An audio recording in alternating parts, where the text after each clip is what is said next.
Le blue rare se situe à une extrémité du spectre, à peine cuit et délibérément. Le steak est posé sur une poêle ou un grill à feu vif pendant 60 à 90 secondes au maximum par face, juste assez longtemps pour carboniser l'extérieur sans que la chaleur ne pénètre à l'intérieur. La température interne reste en dessous de 43 degrés Celsius. Le centre est froid, parfois littéralement.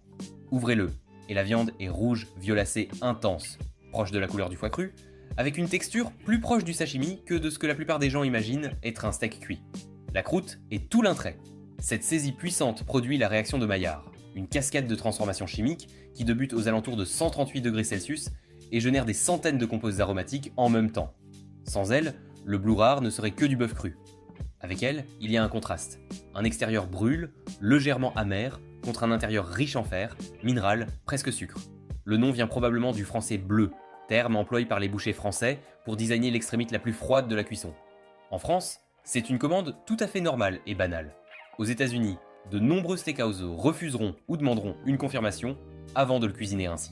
Le médium rare est la valeur par défaut des steakhouses, la température que la plupart des chefs visent sans qu'on le leur demande. La température interne se situe entre 54 et 57 degrés Celsius. À ce stade, les protéines musculaires se sont contractées, juste assez pour affermir la texture, tandis que la graisse, intramusculaire ou non, a commencé à fondre et à se repartir dans la viande. C'est cette fonte qui rend cette plage de cuisson si convaincante. La graisse en dessous de son point de fusion est cireuse et sans saveur. Au-dessus, elle devient liquide, enrobe le palais et transporte les composés aromatiques liposolubles sur toute la bouchée. Le centre d'un steak à point saignant est rose à rouge, chaud de bout en bout, et les jus coulent librement à la coupe. Pour les morceaux très persillés, faux filets, entrecôtes, wagyu, c'est plus ou moins la limite à ne pas dépasser. Cuire davantage commence à détruire ce qui rendait ces morceaux intéressants. La préférence pour le médium rare comme référence professionnelle est relativement récente aux États-Unis, codifiée approximativement au cours du XXe siècle à mesure que la réfrigération et le classement standardiste du bœuf ont rendu une viande saignante, fiablement sûre, plus accessible. Avant cela, la cuisson bien cuite était en réalité le choix le plus sûr et le plus répandu. Le médium porte la température interne à environ 60 à 63 degrés Celsius, ce qui correspond exactement aux recommandations de sécurité du USDA pour le bœuf. Le centre est rose, mais non rouge, plus sec qu'au stade médium rare, et les fibres musculaires se sont contractées au point que le steak offre une véritable résistance lorsqu'on appuie dessus. Une partie de la graisse a déjà fondu et s'est écoulée, ce qui explique pourquoi l'assiette sous un steak médium contient souvent plus de jus accumule que sous un steak plus saignant. Ce ne sont pas les jus internes de la viande, mais la graisse et les liquides qui ont été extraits par la chaleur prolongée. La distinction entre le médium rare et le médium est réelle mais étroite, et une erreur de 2 degrés dans un sens ou dans l'autre efface la frontière entre les deux.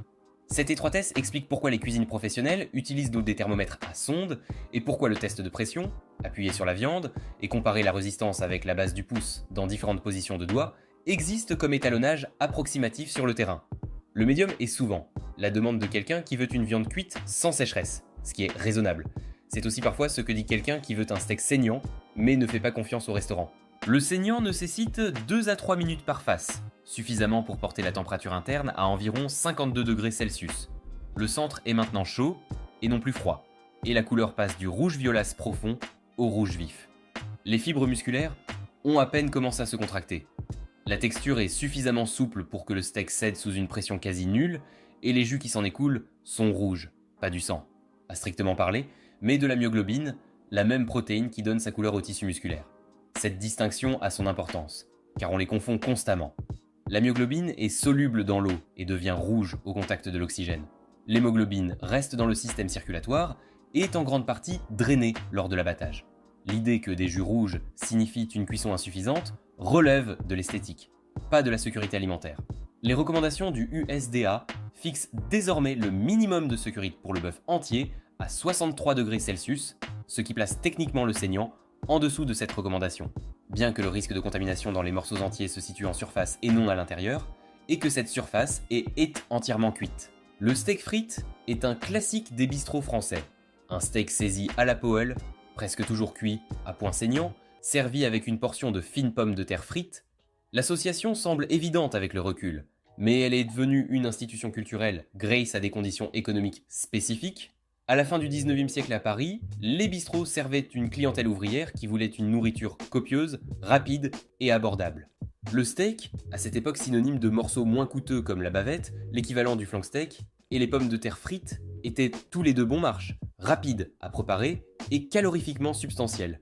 La bavette reste le morceau traditionnel dans les versions francaises. Son grain est plus grossier que celui du filet, plus gras, avec une saveur bovine plus prononcée. Elle est aussi bien moins chère, ce qui explique pourquoi elle a survécu comme valeur par défaut du bistrot bien après que le steak frites soit devenu à la mode. Les frites dans la préparation classique sont coupées finement, frites en 2 fois, d'abord à une température plus basse pour cuire à cœur, puis à une température plus élevée pour les rendre croustillantes, et salées immédiatement à la sortie de l'huile, lorsque l'humidité de surface est encore en train de s'évaporer et que le sel adhère. La sauce, quand il y en a une, est généralement une béarnaise ou un simple beurre compose.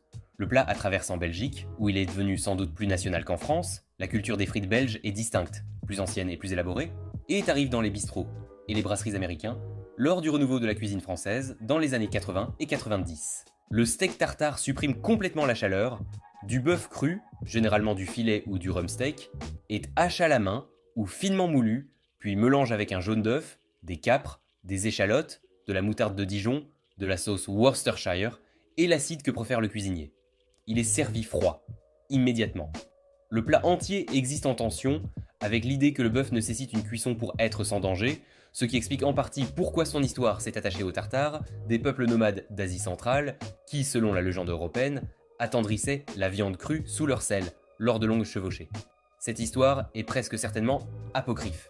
L'histoire documentée du plat est française, apparaissant dans les livres de cuisine parisiens du 19e siècle sous le nom de steak à l'américaine, bœuf cru à l'américaine, avec une sauce tartare servie à côte. À un moment donné, la sauce a fusionné avec la préparation elle-même et le nom a changé. Le plat repose sur la même logique que le steak saignant. Le bœuf entier ne présente un risque bactérien qu'en surface. Ce que le hachage éliminé, c'est pourquoi un tartare fraîchement préparé en restaurant présente un risque moins élève que le bœuf hache conditionne, où la surface contaminée a été repartie dans toute la masse. La texture ne ressemble à aucun niveau de cuisson du spectre cuit, douce, fraîche, légèrement jolifiée grâce au jaune d'œuf, avec la vivalcite tranchante des capres qui contrebalance la richesse féreuse de la viande crue. Le surf and turf n'est pas un niveau de cuisson, c'est une association.